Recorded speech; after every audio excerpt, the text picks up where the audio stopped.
আজকে আমরা নিয়ে চলে এসেছি একটি আতর বা বলতে পারেন পূজা ইত্র গোলাপ ফ্রেগ্রেন্স।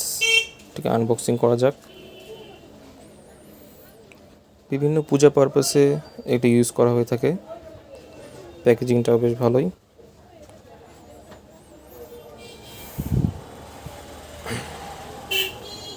গোলাপ অর্থাৎ রোজ ফ্রেগ্রেন্স আসবে। এটা 6 ml এটা বটল। আমরা ক্যাপটা খুলে রোল অন ক্যাপটা লাগিয়ে নিচ্ছি, তারপর এটা ইউজ করে দেখাবো।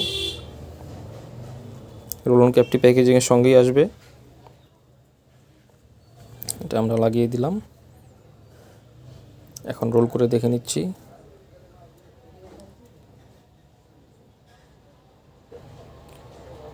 খুব ভালোভাবেই কাজ করছে রোল অন ক্যাপটি। বিভিন্ন পূজা পারপাসে এটা ইউজ করে থাকে। Thank you. ভিডিওটি ভালো লাগলে অবশ্যই লাইক, কমেন্ট অ্যান্ড সাবস্ক্রাইব করবেন। ধন্যবাদ।